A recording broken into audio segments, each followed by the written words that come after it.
Oke, Assalamualaikum warahmatullahi wabarakatuh. Selamat sore Tribuners, jumpa lagi di program VIP Room. Sore ini saya kedatangan tamu yang menurut saya luar biasa. Selamat datang, Assalamualaikum Pak Rianto. Waalaikumsalam warahmatullahi wabarakatuh. Ya, beliau ini adalah politisi Partai Golkar Kabupaten Bulungan yang menurut saya luar biasa. Jejak karirnya 3 periode Pak ya? 4 periode ini. 4 periode sebagai anggota DPRD Kabupaten Bulungan dan alhamdulillah di hasil pemilu legislatif 2024 beliau mendapat amanah sebagai ketua DPRD Kabupaten Bulungan. Iya. Selamat Pak. Ya.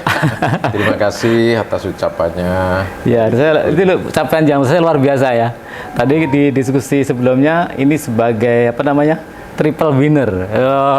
Karena kan pemilihan bupati ya meskipun belum final tapi kan dari hasil rekapitulasi suara Ketua DPD Golkar Kaltara yang juga Bupati incumbent terpilih kembali Pak. Ya, alhamdulillah. Dan Golkar juga memenangkan pemilu legislatif 2024 juga. Ya, betul. Pak Rianto, kalau lihat capaian ini memang sudah sesuai ekspektasi atau menurut Pak Rianto wah ini di luar dugaan nih gitu? Ya, kalau dari Golkar sendiri ya karena pertama untuk kader Golkar sendiri dari Bupati Kabupaten Bulungan kan incumbent ya kan itu sekaligus ketua DPD Golkar Provinsi. Ya, kebetulan keberadaannya ada di kabupaten, tentu DPD Kabupaten Golkar ya, Kabupaten Bulungan, kami mengutamakan kader tersebutlah untuk maju kembali sebagai calon bupati Kabupaten Bulungan. Kalau dari pemilu legislatif Pak, itu kan berapa kursi Pak di? Kalau untuk pemilu legislatif, terutama untuk di Kabupaten Bulungan ya kan, alhamdulillah kita memenangi pemilu di tahun 2024 dan alhamdulillah mendapat 5 kursi. 5 kursi. Ya. Dari periode sebelumnya? Periode sebelumnya 3 kursi, berarti ada peningkatan yang luar biasa ya. Dan dalam sejarah di Kabupaten Bulungan baru kali ini yang hingga sampai 5 kursi. Nah, menarik juga kalau tidak salah dari pendataan kami ini justru beberapa anggota kita adalah masih muda Pak. Itu memang berarti kan regenerasi politik di Golkar sebuah keberhasilan Pak Rianto. Iya, karena memang kader yang kita kemarin kita ajukan memang ada juga sih ya dari milenial yang kader muda ya istilahnya kan yang sudah lanjut juga ada. Tetapi kan karena kader Golkar ini kan banyak ya kita kolaborasi lah antara yang tua dan muda kan begitu. Tapi alhamdulillah yang terpilih mendapat amanah dari masyarakat Kabupaten Bulungan ternyata muda semua memang. Muda semua. Karena memang di 2024 agak beda dibanding 2019 ya. Pertama dari sisi pemilih kan hampir mayoritas ini memang milenial, anak-anak muda. Itu apakah juga berpengaruh Pak dalam istilahnya perolehan suara itu Pak? Iya, kalau soal itu saya rasa memang berpengaruh juga ya karena memang di tahun ini 2024 itu memang banyak kaum muda ya, pemilihnya betul. Gitu kan.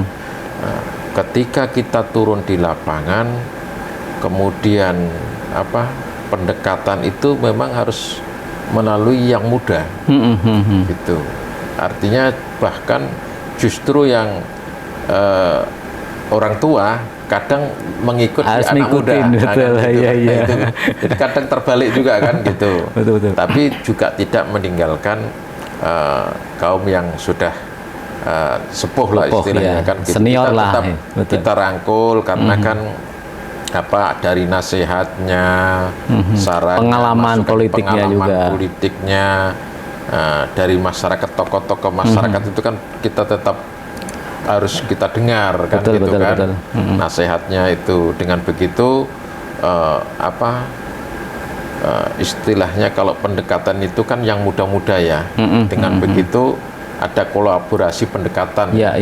Artinya yang pemilih mudanya dapat Ya. Pemilih-pemilih yang usia 40 ke atas atau yang senior-senior juga tetap dapat kita terakomodir. Sehingga kemarin termasuk memang berhasil ya, berhasil di hampir semua daerah pemilihan. Gitu. Alhamdulillah di dapil 1 2 kursi. 2 kursi. Satu berarti Tanjung Selor ya? Ya, Kota. Tanjung Selor Kota. Itu kemudian dapil 2 itu 1 kursi. 1 kursi. Dapil 3 itu 2 kursi. 2 kursi. Ya. Oke. Nah, ini menariknya kan Pak Rianto kan perpindahan dapil ya. Iya, iya. Nah, ini kan juga perlu adaptasi. Baik dari sisi tentu dari sisi pemilih kan beda. Iya. Nah, bagaimana Pak ketika di 2024 ini Pak Rianto terpaksa harus pindah dapil, dan alhamdulillahnya kan justru suaranya cukup signifikan juga. Seperti apa Pak? Kalau saya pribadi ya, karena perpindahan dapil itu namanya kita ini orang politik ya, dan sudah dekat dengan masyarakat, ya kita serahkan kepada masyarakat sih memang.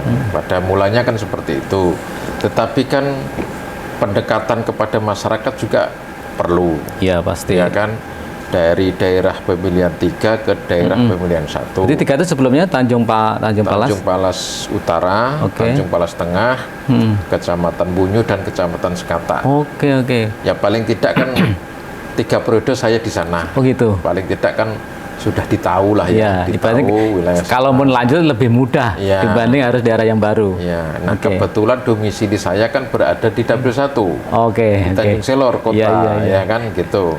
Artinya saya tidak menemui kesulitan sih, karena memang domisili posisinya saya mas sebenarnya di dapil kota, itu dari kota. Ya kan, dan alhamdulillah di dapil kota ini kan memang bukan hanya jaringan ya, tapi memang kenalan, kedekatan dengan masyarakat baik di desa maupun di kota kan sudah lama juga terjalin. Dan secara geografis kan sebenarnya juga lebih mudah sebenarnya ya kan, dibanding yang dapil sebelumnya.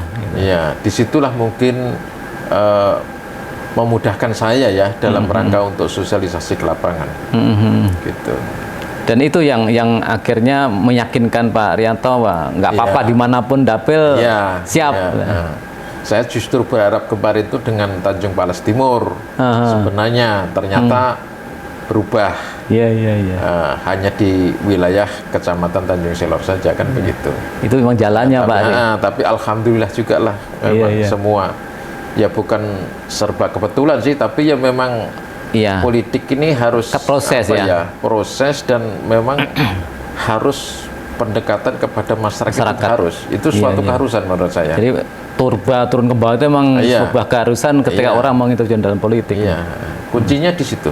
Gitu. Bagaimana masyarakat mau memilih kalau tidak ditahu atau tidak dikenal? Ya kan, syaratnya kan harus ditahu atau dikenal. Karena kalau nggak dikenal nggak disayang kan gitu. Nggak mungkin kan seperti itu ya kan. Betul. Nah itu syarat mutlak kalau menurut saya begitu. Kemudian pendekatannya, silaturahminya ada enggak? Ya kan, ke masyarakat gitu. Nah kalau kami ini kan sudah sering ya kalau turun ke masyarakat, meskipun bukan dapil saya, tapi saya kan pergaulan, silaturahmi itu kan selalu dimanapun tidak terbatas lah istilahnya. Mau kemana yang penting ada masyarakat mengundang kami, atau ada yang istilahnya ingin kenal dan sebagainya, saya bersedia, tidak ada masalah. Mungkin ini menjadi sebuah pelajaran juga bagi politisi-politisi muda atau calon-calon politisi muda. Jadi ketika orang mau nyalek tuh memang pertama harus mau turun ke bawah, harus mau bersosialisasi. Dan itu kan dilakukan jauh-jauh hari Pak, tidak sifatnya besok nyalek langsung saya turunin gitu ya. Tidak bisa lah langsung pada saat ini calon, saat ini juga. Susah juga sih itu gitu. Meskipun ada juga sih yang terjadi, ada. Cuma lebih baik itu ya istilahnya ditahu masyarakat itu ya sejak dini lah istilahnya. Harus mulai, kan, sudah mulai kan. Gitu.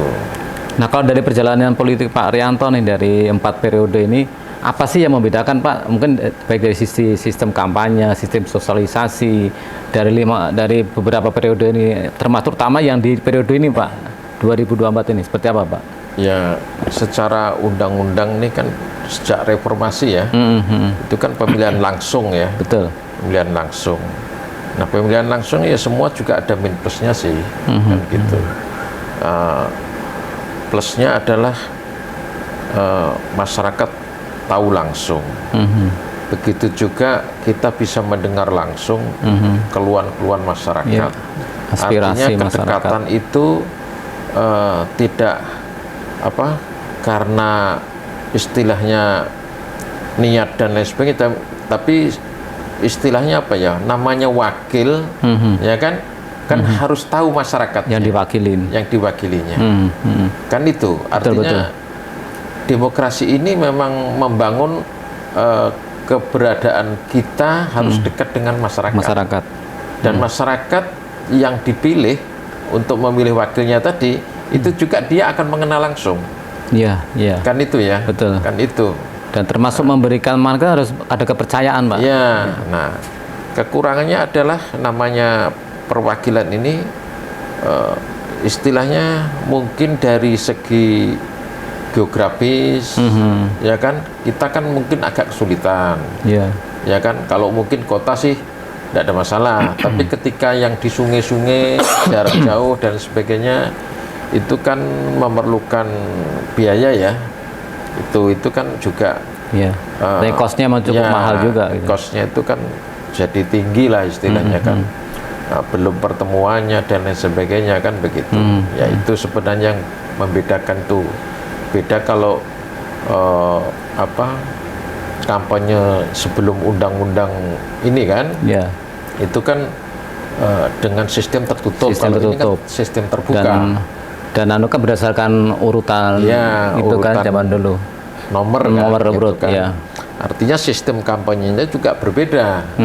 Kalau dulu kan sistem kampanye memilih sama-sama ya. Akhirnya memilih partai kan, partai yang banyak. Kemudian partai tadi yang nomor 1 ya yang jadi kan gitu. Istilahnya kebanyakan di urutan yang satu lah biasanya kan begitu. Nanti kalau ada lebih suara ya barulah kedua dan ketiga kan. Dan seterusnya seperti itu kan. Tapi kalau ini kan memilih wakil dan memang apa yang dituju masyarakat meskipun bukan nomor 1, kalau itu sesuai hati nuraninya katakanlah seperti itu, kalau itu yang dipilih ya berarti itulah tujuannya kan begitu. Betul. Nah menariknya juga gini Pak, yang menjadi kesulitan para politisi ini kan menjaga tadi konsistensi. Nah apalagi misalnya gini, ketika biasanya orang ketika udah terpilih kadang lupa, akhirnya pemilih periodenya nggak terpilih lagi. Nah, Pak Irianto kan sudah terbukti nih dengan 4 periode ini akhirnya kan terpilih, bahkan sampai pindah dapil pun masih terpilih dan suara terbanyak. Seperti apa Pak untuk menjaga itu Pak? Saya alhamdulillah selama ini 4 periode ini untuk menjaga hubungan dengan masyarakat pemilih saya ya, tentu harus konsisten ya, konsisten dalam arti pertama silaturahmi tadi. Komunikasi dengan konstituen masyarakat ya kan, masyarakat yang kantong-kantong suara, betul. Itu kan harus kita konsisten ya. Dijaga betul. Kita rawat, ya kan, apa aspirasi mereka. Ya kan, kita perlu dengar, kita perlu kunjungi, kan itu aja sebenarnya. Betul. Ya kan. Nah, itu harus konsisten.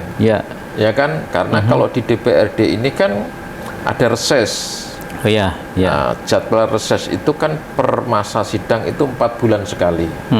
Nah, di dalam 4 bulan sekali itulah kita konsisten turun bertemu dengan konstituen tadi ya. Gitu. Dan sebenarnya kan juga sekaligus mengedukasi ke masyarakat juga bahwa DPR itu kan bukan pembuat kebijakan. Artinya aspirasi itu akan dibawa dalam sebuah rapat dengan eksekutif. Dan yang menentukan adalah eksekutif. Padahal kan yang menjadi masalah kan adalah masyarakat kan ketika minta harus. Nah, gitu Pak. Nah, itu kan banyak yang masyarakat karena birokrasi ini kan banyak juga. Ada yang paham, ada yang enggak ya. Betul. Artinya kalau ada aspirasi ini pikirnya ya langsung kan ada proses. Ada proses, katakanlah aspirasi tahun ini disampaikan kan juga tidak bisa langsung tahun ini. Ini melalui proses itu kan ibaratnya diperjuangkan. Betul. Ya, diperjuangkan dalam rapat-rapat paripurna, disuarakan dalam rapat-rapat pembahasan anggaran, betul. Untuk pembangunan, ya kan, kan itu. Nah itulah perjuangan sebagai wakil rakyat tadi sebenarnya. Nah, di situ artinya kan apa, perwakilan rakyat ya, DPRD ini kan perwakilan rakyatnya. Ya disitulah melalui perwakilan itu pembangunan dilaksanakan oleh pemerintah, kan begitu. Melalui kita turun di lapangan, menyerap aspirasi di masyarakat. Nah hasilnya ya tahun berikutnya itu yang akan direalisasikan, meskipun itu juga banyak yang terbatas lah. Ada skala prioritas juga. Betul, ada skala prioritas kan seperti itu. Tidak mesti semua aspirasi terkabulkan lah ya. Itu kan susah juga kan. Betul Pak. Ini sekali lagi ini perlu juga diedukasi ke masyarakat bahwa Dewan adalah perwakilan untuk menyerap aspirasi tapi kan untuk merealisasikan perlu proses yang perlu proses. Nah Pak Arianto sekarang kan posisi sebagai ketua DPRD, artinya bukan tidak lagi tapi minimal membawahi dari semua partai politik ini, fraksi. Seperti apa Pak untuk memperkonsolidasikan gitu yang beda partai, beda kepentingan sehingga menjadi sebuah kebersamaan di Dewan gitu, Pak. Iya. Kalau masalah itu di DPRD ya kan selaku anggota DPRD yang terpilih, di sini bicaranya bukan istilahnya itu dari kelompok partai atau bagaimana ya, meskipun itu menyuarakan dari partai kan begitu, tapi ini kan untuk masyarakat Kabupaten Bulungan intinya, ya kan, jadi tidak bicara katakanlah dari partai A, partai B gitu Pak. Ya kan begitu, artinya suara dari partai ini kan menjadi satu ya di DPRD Kabupaten Bulungan, dan bersama-sama pembahasan katakanlah APBD ini kan bersama pemerintah daerah. Ya kan, kita harus mendukung visi misi bupati terpilih. Program prioritasnya seperti apa itu kan kita harus dukung. Ya kan itu kunci pertama itu, ya kan, tidak maunya masing-masing, tapi visi misi bupati terpilih itu harus didukung. Itu satu, ya kan, meskipun ada aspirasi baik dari perwakilan partai maupun masyarakat, itu kan kalau pembangunan ini kan intinya sama sebenarnya yang dibicarakan, ya kan, terutama katakanlah kebutuhan dasar pokok rakyat, ya kan, infrastruktur, pelayanan kesehatan, pendidikan, pertanian, perikanan, infrastruktur, artinya masih banyak ya. Artinya kalau bicara itu kan sama. Mana yang harus prioritas, nah itulah yang kita dukung. Kan begitu. Artinya kalau di DPRD ya jadi satu pembahasan seperti itu. Tapi kan itu idealnya Pak. Tapi tentu juga kita tak lepas tadi, politik tentu pasti ada ya, masing-masing partai tentu ada. Nah, itu kan perlu juga apa sebagai pemimpin tadi kan untuk menyatukan itu Pak. Iya. Tentu kalau soal itu pasti ada ya, istilahnya dari partai ya memang ada katakanlah prioritas ini, kalau beda pendapat sedikit tidak ada masalah kan. Justru seninya di situ Pak. Iya, ya memang biasalah dalam beda pendapat, tapi dalam hal ini kalau suatu rapat itu kan pendapat yang digunakan kan istilahnya kan yang mayoritas ya, kan gitu, bukan yang minoritas istilahnya kan begitu. Artinya kesepakatan itu oleh orang banyak di situ kan begitu. Itu nggak masalah sih selama ini gitu. Jalan aja gitu. Ya apa maunya semua kan kita tampung. Gitu. Artinya masukan dari ini kita tampung, masukan dari ini kita tampung, kita jadikan satu, kita olah, kita telaah, kita pertimbangkan, kita suarakan semua, kan begitu, ya kan? Nah, nanti dengan sendirinya akan menjadi kesimpulan solusinya seperti apa, kan begitu. Nah kalau bicara jadi musyawarah dan mufakat kan begitu. Betul. Nah kalau bicara tadi Pak mengenai program bupati terpilih Pak, kan kalau kita melihat kampanye Pak Sahroni kemarin adalah soal keberlanjutan. Nah kalau Pak Arianto melihat sendiri apa Pak yang kira menjadi prioritas kita tadi bicara soal apa tadi, pelayanan publik, kesehatan, pendidikan dan sebagainya. Apa Pak yang perlu dalam waktu dekat kira-kira harus Pak Bupati terpilih nanti akan dilakukan? Waktu dekat ini tentu karena incumbent kemarin kan visi misinya dari 5 tahun sebelum ini kan masih sama saja, ya kan, kedaulatan pangan dari periode yang pertama lah, betul, kan tentunya seperti itu. Masih sama saya rasa dengan kedaulatan pangan ya di Kabupaten Bulungan itu, karena itu kan dalam arti luas, ya kan, itu. Kira-kira seperti itu. Kalau masalah kesehatan Pak, rumah sakit kan sudah cukup bagus lah, tapi kan tentu juga kebutuhan kesehatan masyarakat kan terutama di daerah pinggir, batasan. Apa Pak harapan ataupun saran dari DPRD Pak? Nah, kalau untuk saran ya, harapannya terkait pelayanan, ya saya rasa kalau pelayanan ini tidak hanya di tingkat kesehatan aja ya, pendidikan juga perlu, ya kan. Tadi masalah kesehatan. Nah, kesehatan kan tetap kita upayakan rumah sakitnya ini menjadi rumah sakit yang modern. Ya kan, karena di sini di ibu kota provinsi, ya kan. Jadi nggak perlu harus ke Tarakan atau ke daerah lain. Pembenahan itu kan sedang berjalan. Proses ya. Sedang proses, ya kan, dari sarana dan prasarananya, ya kan, itu kan masih banyak kan. Pekerjaan yang sedang berjalan kan masih banyak itu. Itu di samping secara sarana prasarana tentu SDM-nya, ya kan, tenaga medisnya. Nah itu kan tetap kita persiapkan itu. Ya dari DPRD tentu harapannya itu terpenuhi semua. Semoga menjadi harapan masyarakat itu kalau berobat itu tidak keluar daerah. Kan begitu, cukup di Tanjung Selor selaku ibu kota kabupaten sudah bisa semua melayani, kan begitu. Itu kan kalau kami harapannya juga seperti itu kan gitu. Begitu juga termasuk pendidikan, ya kan. Nah, pendidikan ini kan ada juga kaitannya dengan pusat ya, karena ada kebijakan, keputusan, karena ini presiden baru, mungkin ada berubah, kurikulum baru, atau kurikulum baru, zonasi, ya betul, ya kan, yang dievaluasi. Kan. Tentu daerah akan menyesuaikan. Gitu. Termasuk yang program Pak Prabowo makan gratis Pak ya? Iya, itu kan akan menyesuaikan, gitu. Karena itu visi misi presiden ya, ya kan, artinya daerah juga harus mendukung itu kan, begitu. Karena kan itu nanti menyangkut anggaran Pak ya. Karena kan kalau di anggaran APBN kan hanya 10.000 nih. Sementara kan kalau di Bulungan kan tidak mungkin harga 10.000 bisa untuk memenuhi kebutuhan. Tentu kan nanti ada subsidi, apakah nanti dari APBD provinsi maupun di APBD kabupaten. Tentu akan seperti itu, karena kan tidak mungkin tadi satuan harganya hanya standar di 10.000. Betul. Nah, belum, kalau itu nanti juga karena sampai sekarang itu juklaknya belum ada, ya kan, tapi akan menyesuaikan tentunya pemerintah daerah ya, itu. Karena kan tentunya juga linear dengan program daerah Pak, terutama untuk penanganan stunting yang kan sudah mulai menurun banyak, tapi kan itu juga salah satu upaya untuk itu gitu. Pak Rianto, mungkin terakhir ya,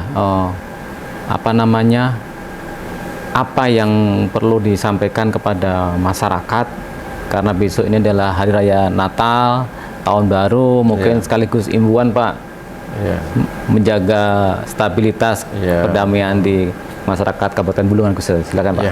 Kalau saya pribadi dan atas nama DPRD Kabupaten Bulungan mengucapkan selamat Hari Natal dan Tahun Baru, dan selamat Natal bagi yang merayakannya. Semoga di hari yang penuh kebaikan ini masyarakat Kabupaten Bulungan melaksanakannya dengan penuh gembira, dengan penuh sukacita, damai, aman, nyaman di kehidupan di Kabupaten Bulungan. Itu, dan yang menjalankan tahun baru, semoga juga di tahun baru ini akan lebih baik dari tahun ini. Mungkin itu aja. Ya, terima kasih Pak Rianto, luar biasa.